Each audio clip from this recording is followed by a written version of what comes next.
안녕하세요, 여러분. 이세라입니다. 최근 몇 년 동안 우리나라는 연애 프로그램의 천국이었던 것 같아요. 나는 솔로, 하트 시그널, 솔로지옥, 끝사랑, 연애남매 정말 너무 많았잖아요. 최근에는 일본 연애 프로그램인 불량연애가 또 엄청난 인기를 끌었잖아요. 정말 말 그대로 불량한 과거를 가졌던 인텔리 야쿠자부터 해가지고 폭주족 리더부터 해서 정말 다양한 스펙을 가진 불량한 남녀 11명이 모여가지고 2주 동안 학교에서 합숙을 하면서 사랑을 찾아가는 짝을 찾는 그런 프로그램이에요. 전 사실 한국의 어떤 예능보다 이거를 더 재밌게 봤어요. 최근에 이런 것들을 막 보면서 제가 생각을 했던 게 결국은 사랑이잖아요. 나와가지고 진짜 다들 막 울고 불고 막 이렇게 하는 게 결국은 맹점은 뭐다? 사랑이다. 사랑하고 사랑받고자 하는 그 욕망, 그 열망이 이루어지지 않았을 때 느껴지는 그 슬픔과 분함, 결국은 이제 그런 것들이잖아요. 그런 것들을 쭉 보다가 제가 사랑이 뭘까 이런 생각을 좀 하게 된 거죠. 사회생활하고 사는 저런 사람들을 저 지경으로 만드나 제가 이런 생각이 들면서 사랑에 대해서 한번 영상을 찍어봐야겠다. 그래서 제가 생각이 난 책이 바로 이 책입니다. 벨 훅스의 All About Love라는 책이고요. 벨 훅스는 미국의 저명한 사상가이자 문화 비평가예요. 이 책은 2000년도에 나온 책이고 에릭 프롬의 사랑의 기술을 잇는 21세기에 출간된 사랑과 관련된 저작 중에서는 최고의 책으로 평가받는 그런 책이기도 합니다. 벨 훅스의 주장에 따르면 이런 거예요. 우리는 모두가 다 사랑에 대해서 이야기를 하고 또 모두가 다 한 번쯤은 사랑을 해봤고 받아봤고 사랑에 대해서 알고 있다 어느 정도는 라고 이야기를 하고 있지만 사실은 우리가 제대로 사랑에 대해서 배워본 적이 없다라는 거예요. 그 문제의식에서부터 출발하고 있는 책이 바로 이 책이라고 할 수가 있습니다. 벨 훅스의 이런 주장은 사랑에 대해서 아주 중요한 생각할 거리를 하나 던져주거든요. 뭐냐면 사랑이 바로 공부를 해야 하는 영역이라는 거예요. 우리는 아주 자연스럽게 어떤 생각들을 가지고 있냐면 사랑은 공부를 하거나 학습의 영역이라기보다는 태어나서 뭔가 자연스럽게 내가 부모로부터 받게 되는 사랑, 또 사람마다 다르겠지만 또 내가 성인이 돼서 또 하는 사랑이 있잖아요. 사랑은 체험을 통해서 자연스럽게 습득하고 자연스럽게 알게 되는 것이지 우리가 마치 뭔가를 막 수학 공부하듯이 과학 공부하듯이 그런 식으로 공부를 해야 되는 영역은 아니다 라는 생각을 가지고 있는 거죠. 그런데 벨 훅스는 그런 생각이 틀렸다라고 이야기를 하는 거예요. 저는 일단 벨 훅스의 이런 주장에 동의해요. 사랑은 공부가 필요한 영역이라고 저는 생각하거든요. 인생에는 한 사람의 인생을 송두리째 바꿔놓을 만한 아주 중요한 경험들이 몇 가지가 있는데 저는 그 중에 하나가 사랑과 연애 그리고 결혼이라고 보거든요. 이런 어떤 인생의 몇 가지의 경험들은 아주 강력하게 한 사람의 인생을 완전히 극과 극으로 또 바꿔놓을 수 있는 그런 체험들이라고 생각을 해요. 근데 이런 아주 강력한 영향력을 발휘할 수 있는 경험들 대하는 데 있어서 사람들은 공부를 하지 않고 바로 실전부터 하는 경우가 많다라는 거죠. 그래서 벨 훅스의 이 책은 그렇게 사랑에 대해서 무지한 사람들을 위해서 사랑이 대체 무엇이냐, 사랑을 정의 내리는 것에서부터 출발하고 있습니다. 그러면 벨 훅스가 이야기하는 사랑이라는 것은 무엇일까요? 기본적으로 벨 훅스는 에리 프롬이랑 정신의학자인 스카펙이라는 사람에게 많은 영향을 받고 있어요. 그 영향이 이 책에서도 드러나는데 스카펙이 내린 사랑의 정의를 그대로 가지고 와서 여기서 인용을 많이 하거든요. 그 스카펙의 정의에 따르면 사랑이라는 것은 이런 겁니다. 사랑이란 자기 자신과 다른 사람의 영적인 성장을 위해 자아를 확장하고자 하는 의지이다. 이 말을 곰곰이 한번 생각해 보세요, 여러분. 그러니까 나 자신과 타인, 내가 사랑하는 대상, 이 상대의 성장이 동시에 일어나야 하는 것이 사랑이라는 거예요. 이런 정의를 따라가다 보면은 사랑과 사랑 아닌 것에 대한 구분도 좀 명확해지거든요. 만약에 내가 누군가를 사랑하는데 나 자신이 계속 성장하는 기분이 아니고 퇴보하는 기분이다? 사랑이 아니죠. 저는 실제로 누군가와 헤어짐을 결심하게 되는 순간이 바로 그런 순간이거든요. 나 자신이 퇴보하고 있는 것 같은 그런 느낌. 성장은 못 이룰지언정 뒤로 빠꾸하고 있는 것 같은 느낌? 심지어 나를 성장시켜달라고도 하지 않았어. 다만 내가 성장하는 데 있어서 걸림돌이 되지는 않아야 되는데 자꾸만 앞길을 가로막는 느낌?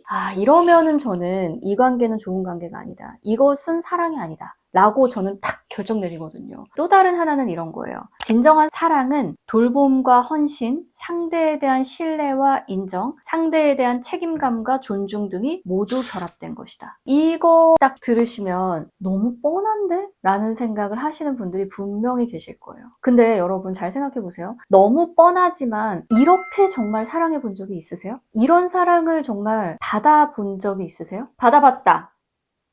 부럽습니다. 축하드립니다. 사실은 이런 상태는요, 내가 누군가에게 이런 사랑을 주는 것도 좀 어렵고, 온전히 이런 사랑을 받았다라고 경험하는 것도 쉽지가 않아요. 그만큼 어려운 경지라는 거예요. 사랑을 너무 어렵게 그 기준치가 너무 높은 거 아니야? 라고 생각을 할 수도 있잖아요. 근데 저는 사랑이라는 것은 기준치가 높아야 된다고 생각해요. 적어도 이 정도의 마음으로 그 상대를 대하고 사랑할 각오를 해야 되지 않나? 라는 생각을 좀 가지고 있어요.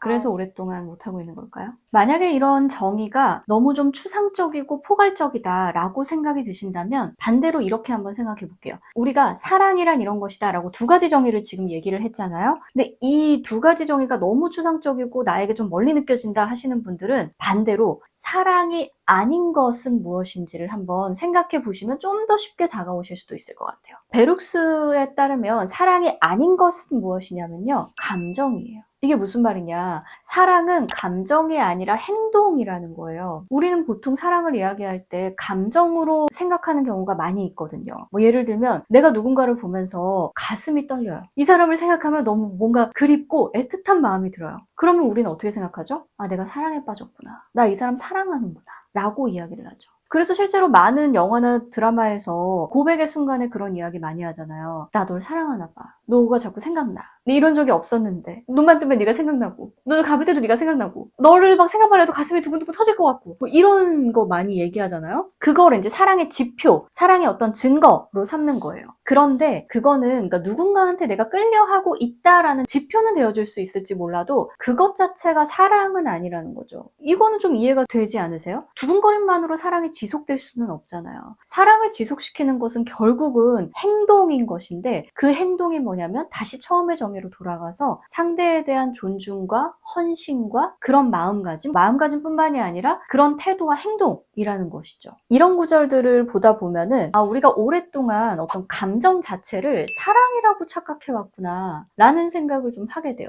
또 하나, 우리는 사랑을 이루는 여러 요소들 중에 하나인 그 일부분을 사랑 그 자체라고 또 착각하는 경우도 많이 있는데요. 그 중에 대표적인 것이 성적인 욕망이죠. 누군가에게 내가 굉장히 성적으로 끌린다거나 육체적으로 매력을 느끼는 것. 이것도 역시 뭔가 두근거림의 영역이겠죠. 그것 자체를 또 사랑이라고 생각하는 경우도 있고, 마치 부모가 자식에게 해주듯이 나를 보살펴주는 존재라거나 혹은 내가 되게 보살펴주고 싶은 존재라거나 이것들을 또 사랑이라고 생각하는 경우도 많죠. 그런데 그런 것들은 모두 사랑의 일부분이지 사랑의 전체가 아니라는 거예요. 베룩스의 All About Love 이 책, 사랑은 결코 쉽지 않다. 특히 그러니까 자기에 대한 이야기도 이 책에서 많이 하는데 사랑도 그렇고 자기애도 그렇고 모두가 다 후천적으로 노력해야 되고 길러내야 되는 영역이다 라고 이야기를 하고 있습니다.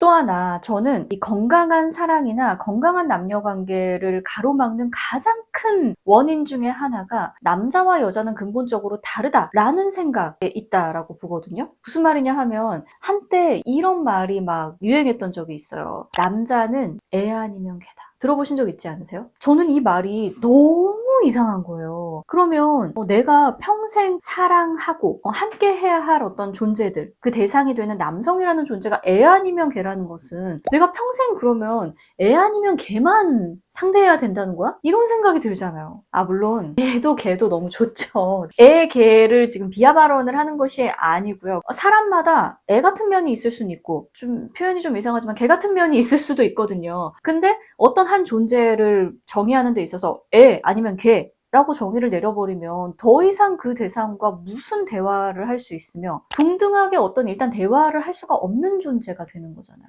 근데 그런 저의 마음을 너무나 잘 표현하고 있는 책이 또 있습니다. 바로 이 책이거든요. 은유 작가의 싸울 때마다 투명해진다라는 책인데 이 책에서 챕터 중에 김제동의 말이라는 챕터가 있어요. 바로 우리가 알고 있는 그 김제동 씨인데 강연을 굉장히 몇 년 전에 이제 많이 하셨던 때가 있잖아요. 그 이야기를 이제 하는 거예요. 김제동 씨의 말을 지금 인용하고 있는 거예요. 너희들보다 훨씬 더 상위에 있는 종족들이에요. 남자들은 앞으로 살면서 무조건 여자 말을 듣는다 생각하면 중간은 가요. 여자들이 불쌍한 남자 좀 잘 보살펴줘요. 남자는 사람이 아니고 그냥 개라고 생각하면 싸울 일이 전혀 없습니다. 이것은 누구의 말일까? 인터넷에 떠도는 방송인 김제동의 강연 동영상 자막이다. 영상 속 김제동은 연애할 때 싸우지 않는 법을 특유의 입담으로 설파하고 객석을 채운 선남선녀 커플들은 물개 박수를 치면서 박장대소다. 화기애애한 강연장 분위기를 보는 나는 웃자고 하는 말에 땅이 꺼져라 한숨 쉰다. 김제동의 말은 여성을 치켜세우고 남자를 비하하는 듯하지만 아니다. 한 사람을 보살피는 것은 한 우주를 헤아리는 일이다. 친밀성, 능력, 정서적, 육체적 노동이 다 투여된다. 두 사람의 관계를 유지하기 위한 노력을 왜 한쪽이 도맡아야 하는지 모르겠다. 가족도 학교도 못한 사람 만들기를 한 개인이 할 수 있을까? 왜 스스로 사람이 되라고 말하지 않고 관계에서 무임승차를 권유할까? 이런 구절이 있습니다. 저와는 시작하는 관점은 다르지만 결국은 이제 비슷한 결이라고 저는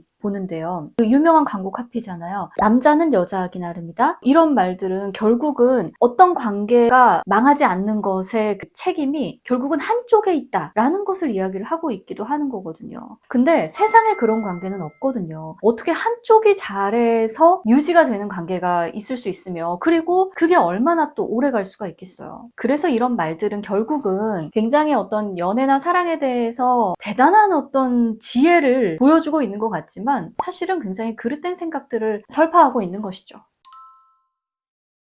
네, 연애 프로그램을 신나게 보다가 갑자기 생각이 난 대체 사랑이 뭐길래 이 사람들 이렇게까지 하지? 이 생각에서 출발한 짧은 사랑에 대한 반상을 담은 영상이었습니다. 제가 이런 얘기를 하면 제 주변 사람들은 이제 그만 책에서 사랑을 배우고 실전에 가라. 그리고 왜 이렇게 글로만 배우냐? 이런 말을 좀 많이 하는데요. 근데 저는 여기에서도 할 말은 있는 게 저는 일단 글로 배우는 게 되게 필요하다고 생각해요. 아니, 뭐든 글로 일단 배우고 시작을 해야지 그 베이스 없이 실전으로만 뛰어든다고 해서 올해는 실전을 좀 해보도록 하겠습니다. 오늘 영상은 여기까지입니다, 여러분. 안녕!